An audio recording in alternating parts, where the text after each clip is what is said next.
तो आप प्रश्न देखते हैं, डेटाबेस की प्ररचना में उठाए जाने वाले विभिन्न कदमों को बताइए। अब ये प्ररचना क्या है?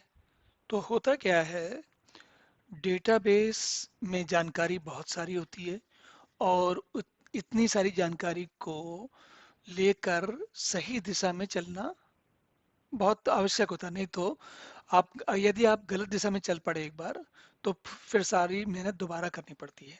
तो इसका क्या मतलब हुआ, इस बात का मतलब क्या है, जरा पहले इसको समझते हैं। हम जब डेटाबेस का निर्माण करने जा रहे हैं, तो डिजाइन करने जा रहे हैं, तो उसके बारे में सोचना पड़ता है। पहले तो ये सोचना पड़ता है कि कितनी उसके अंदर तालिकाएं रहेंगी और उन तालिकाओं के आपस में क्या संबंध होंगे। प्रत्येक तालिका के अंदर जो जानकारी रहेगी, उसमें जानकारी के, हर जानकारी के प्रकार में क्या सीमाएं होंगी, वो किस प्रकार की जानकारी होगी, क्या सीमाएं होंगी। और इसके अलावा ये भी देखना पड़ेगा कि कौन सी जानकारी, अब उसमें जितनी भी तालिका में जितनी जानकारी है, वो पहचान कैसे करोगे आपको कि ये इस हर जानकारी का कोई एक आपको विशिष्ट जो है पहचान पत्र होना चाहिए, कोई तरीका होना चाहिए पहचानने का। वो क्यों है वो भी मैं समझाता हूँ आपको, क्यों क्यों ऐसा होता है। और इसके अलावा तालिकाओं के आपस में क्या संबंध है वो भी देखना पड़ता है। और ये सब करने के बाद आप जब पूरी परियोजना कर लेते हो, बना लेते हो, और थोड़ा बहुत डेटा जो है उसके अंदर डालते हो, एंड उसमें डेटाबेस में लिखना शुरू करते हो, तो कभी कभी आपको समझ में आता है कि जो मैंने सोचा था वैसा नहीं हो रहा। तो आप एक बार फिर से उसकी प्ररचना को, उसकी डिजाइन को फिर से सोचते हो कि ठीक है कि नहीं सब कुछ। तो ये सारी चेंज करते हो। फिर इसके अलावा एक और भी बड़ा काम होता है। आपने मेहनत करके डेटा इकट्ठा किया, उसके बाद उसको डेटाबेस में सब भरा। भरने के बाद करोगे क्या उसका? आप जो डेटाबेस, जैसे मैंने मान लीजिए सारा डेटा भर दिया, अब क्या होगा उसके बाद? तो उसके बाद क्या होगा, आपको या किसी और को या बहुत सारे लोगों को अलग अलग प्रकार से उस डेटा को, जानकारी को देखकर कोई अर्थ निकालना है। तो हम क्या करते हैं कि डेटा को लेकर क्या, उसको कैसे, मतलब दिखाया, वापस कैसे दिखाया जाए, उसको कहते हैं रिपोर्टिंग। मतलब रिपोर्ट निकालना। रिपोर्ट निकालने का मतलब ये होता है कि आपको एक विशेष प्रकार की जानकारी डेटाबेस से मिल गई। अब जरा इसको, इसी बात को, जो कुछ मैंने अभी कहा, इसको टेबल के संदर्भ में देखते हैं कि जो ये हमारी डेटाबेस की टेबल होती है, इसमें इसी उदाहरण को दोबारा देखते हैं। तो अब इसमें ये देखिए, इसमें जो है, ये जो ऊपर दिख रहे हैं कॉलम, जो सबसे पहली वाली जो रो दिख रही है, ये इसमें हर जो एक ये जो पंक्ति होती है, इसको बोलते हैं एक रिकॉर्ड। तो पहली वाली पंक्ति नहीं, ये यहाँ से दूसरी वाली पंक्ति से, ये सारे रिकॉर्ड हैं। और जो ये कॉलम है या स्तंभ है, ये कहलाता है फील्ड।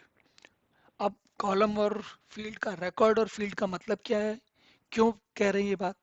ओके। तो इसको समझने के लिए, जैसे देखिए, एक फील्ड है जिसमें कि बुक आईडी नंबर लिखा हुआ है। दूसरा फील्ड है जिसमें कैटेगरी आईडी नंबर लिखा हुआ है। तीसरा फील्ड है जिसमें कि पुस्तक का नाम, टाइटल, हिंदी में जो शीर्षक है वो लिखा हुआ है। इसी प्रकार बाकी चीजें चल रही हैं। अब सोचिए, अगर कोई आपसे कहे कि अ, हमको इस तालिका में सोने की शिला इस नाम से कितनी पुस्तकें हैं, इनके बारे में बताओ। तो जो ये कहा जाएगा आपसे, ये कोई आपसे रिपोर्ट मांग रहा है। क्या रिपोर्ट मांग रहा है? कह रहा है कि भाई, सोने की शिला वाली के पुस्तक के नाम की कितनी पुस्तकें हैं, देख के बताओ। तो हम क्या करेंगे, हम इसमें, अगर आपसे कंप्यूटर नहीं हो, हम केवल देख रहे हो, अपने आप देख रहे हो, तो हम क्या करेंगे, ऊपर से लेके नीचे तक एक बार स्क्रॉल करते आएंगे और देखेंगे कि ये पुस्तक एक बार है कि कई बार है, सोने की सिला। और आपको दिखेगा अच्छा एक ही बार है ना। मान लेते कि यही पुस्तक दो बार होती, है ना।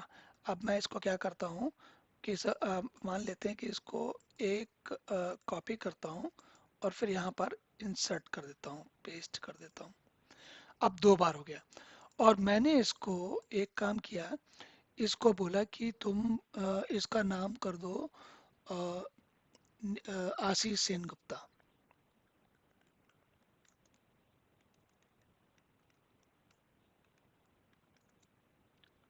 ठीक है। अब देखिए, यहाँ पर पहले एक जानकारी थी, एक पंक्ति थी, अब दो हो गई।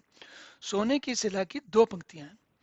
पहले अगर रिपोर्ट निकाली जाती तो केवल एक ही पुस्तक मिलती है, अब दो पुस्तक मिलने वाली हैं क्योंकि इसी नाम से।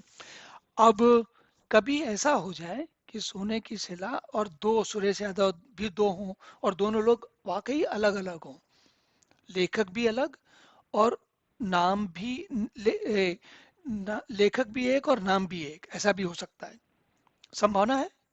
कई बार देखा है आपने, कई बार एक जैसे नाम लोगों के होते हैं। और ये भी संभव है कि एक ही नाम के दो लेखक एक ही नाम की किताबें लिख दें, संभव तो है ही। तो अब इसमें, इस टेबल में अगर आप कंप्यूटर से निकालोगे तो आप सोचोगे कि ये दोनों नाम एक ही दिख रहे हैं और ये तो असल में एक ही किताब है, जबकि वास्तविकता में यहाँ पर दो अलग अलग लोगों के नाम हैं। तो इसको कैसे पता लगेगा?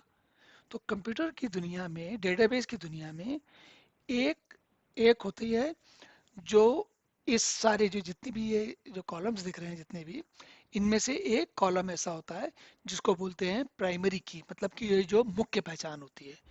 तो जो, अगर मैंने ये जैसे यहाँ पर अभी तो ये क्या है, मैंने कॉपी कर दिया है, पर अगर इसकी जगह अ, ये होता है यहाँ पर, देखिए, इसका इस नाम को अगर मैं ये कर देता, जब हम कॉपी करते हैं तो ये, जब भी डेटाबेस में कोई नई एंट्री, नया चीज जोड़ी जाती है तो उसको वो हर एक को एक नया बुक आईडी या नई प्राइमरी की या नई मुख्य पहचान देता है, हर पंक्ति के लिए होती है। ये स्थायी नियम है। अब ऐसा क्यों जरूरी है? ऐसा इसलिए जरूरी है कि ये लाखों करोड़ों के बीच में हर बार जब नई पंक्ति जोड़ी जाएगी तो उसकी स्वतंत्र पहचान होती है, और ये बहुत आवश्यक है। अगर ये नहीं होगा तो डेटा, कई बार डेटा गलत डेटा या तो भर जाएगा या हट जाएगा, दोनों चीजें हो सकती हैं। तो ये जो सारी कार्यक्रम, ये सारा कार्यक्रम जो किया जाता है, इसका, अब ये सब अगर हम पहले से सोचेंगे नहीं कि डेटाबेस में कि प्राइमरी की कौन सी है, मतलब मुख्य पहचान कौन सी है, उसमें कौन कौन से, इनको फील्ड बोलते हैं, तो ये कौन कौन से फील्ड हैं, है ना। और एक फील्ड में, अब हर फील्ड में, जैसे यहाँ देखिए, किसी फील्ड में ये नहीं पता लगता कितनी लाइन कितनी भी बड़ी हो सकती, चौड़ी हो सकती है ना।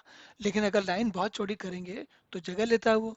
तो डेटाबेस वाले लोग क्या करते हैं कि बहुत एकदम सटा हुआ बनाते हैं, जितनी जितनी ज्यादा से ज्यादा उसमें ये जानकारी की उम्मीद है। जैसे किसी की पुस्तक का नाम है मान लीजिए, तो वो पुस्तक का नाम एक पैराग्राफ में तो नहीं होगा, ज्यादा से ज्यादा एक आध लाइन में होगा, एक पंक्ति में होगा। तो उसके लिए एक पैराग्राफ जितनी जगह देने की जरूरत है नहीं। अगर उतनी जगह दे देंगे हम, तो हम जगह को वेस्ट कर रहे हैं। तो वो भी नहीं कर सकते, हम बेकार नहीं करना चाहते हैं। तो हम क्या करते हैं कि इसको बड़ा सोच समझ के पहले से बनाते हैं कि ये कितने में काम चलेगा। और वो अगर उससे ज़्यादा आ गया तो आप ये समझिए कि जैसे देखिए कट जा रही है ना ये लाइन, ऐसे वो लाइन कट जाएगी, वो डेटा गड़बड़ हो जाएगा, सही नहीं आएगा। तो ये सारी चीज़ें प्ररचना में सोचनी पड़ती हैं, पहले से सोचनी पड़ती हैं। और अगर अम, कोशिश ये की जाती है कि पहले से सही डिज़ाइन बनाई जाए। लेकिन बाय बाय अगर ऐसा हो जाए किसी कारणवश कि डिज़ाइन में गड़बड़ हो, तो फिर आपको ठीक तो करनी पड़ेगी। अगर नाम बड़े बड़े नाम वाली किताब आपके पास आने वाली है, तो फिर तो आपको ये जो टाइटल है इसका नाम बड़ा रखना पड़ेगा। ऐसे टाइटल इंग्लिश वाला का भी नाम भी बड़ा रखना पड़ेगा ताकि ये संभाला जा सके। लेकिन अगर नहीं बड़े नाम आते हैं तो छोटे से काम चल सकता है। तो इस तरीके के प्रश्नों पर विचार करना पड़ता है और उसके बाद डेटाबेस की प्ररचना की जाती है। तो अब ये इस प्ररचना के बारे में जानकारी हुई। ये काफ़ी विवरण, ये काफ़ी काम का विषय है और इसके बारे में आगे भी बात की जानी चाहिए। लेकिन अभी इस प्रश्न के इस स्तर पर इसका उत्तर यहीं पर समझाया जा सकता है। तो अब इसके बाद अगला प्रश्न देखते हैं।